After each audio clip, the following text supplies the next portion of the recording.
Dans cette vidéo, nous allons voir comment personnaliser vos blocs de service. Alors, c'est quoi un bloc de service sur les sites Vitrainalysis? Un bloc de service, c'est des éléments qui ne sont pas visibles, bien sûr, par l'internaute lambda.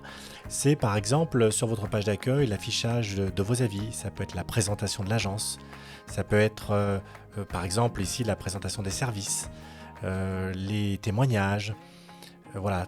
En gros, ce sont généralement des blocs que vous pouvez personnaliser au niveau du texte ou des images. Vous voyez par exemple ici, sur Découvrez nos biens, il n'y a pas de personnalisation possible puisque ça reprend l'intégralité des éléments et idem sur la partie blog. Donc pour les personnaliser, puis pour voir quels sont les blocs de service, on va aller sur Analyse des performances et on va arriver directement sur la console. Ensuite, vous allez sur le menu de gauche, Contenu et Blocs. Vous avez deux catégories, vous avez les blocs de service actifs et inactifs. Et un peu plus bas, vous avez la partie formulaire de biens, mais on y verra dans une prochaine vidéo. Sur la partie des blocs actifs, vous voyez qu'il y a des éléments qui ne sont pas forcément très parlants, et donc il va falloir cliquer dessus pour que vous puissiez vous repérer, en tout cas sur à quoi ça correspond. Là, si je clique par exemple sur la partie contact, on voit très clairement qu'ici, il s'agit de visuels et de texte sur la partie contact. Donc là, c'est assez parlant puisque si je vais maintenant sur mon site et que je sélectionne la partie contact, donc à propos de nous, je vais aller dans Contactez-nous. Voilà, c'est ici tout simplement le texte que vous allez avoir sur cette partie-là, juste au-dessus du formulaire.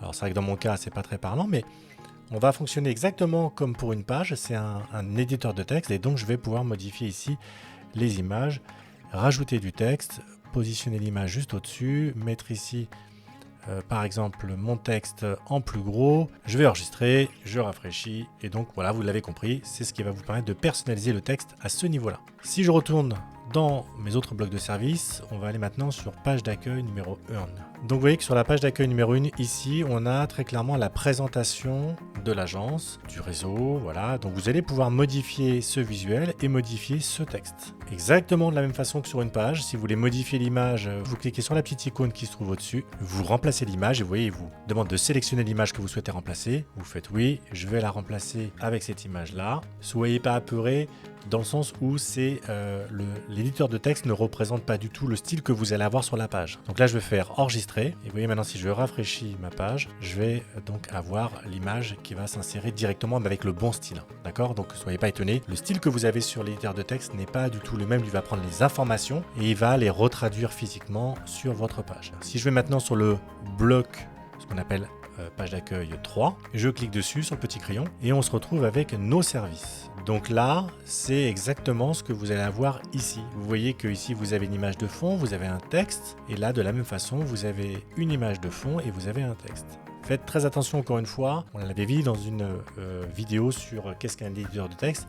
Si vous faites aujourd'hui des copier-coller, je vais voilà, prendre ça, je vais faire exprès. Imaginons que je copie-colle voilà, cette phrase, mais vous voyez qu'il y a du rouge et il y a un lien dedans. Encore une fois, si vous modifiez votre bloc et que vous le copiez tel quel, ça va faire exactement la même chose. Vous voyez, si je fais ça, je le colle comme ça et que j'enregistre, bah, vous allez voir que en rafraîchissant, vous allez avoir des choses qui vont être un petit peu bizarres. Vous voyez, on voit bien ici la partie qui a été collée ne correspond pas du tout à ce que je veux, quoi.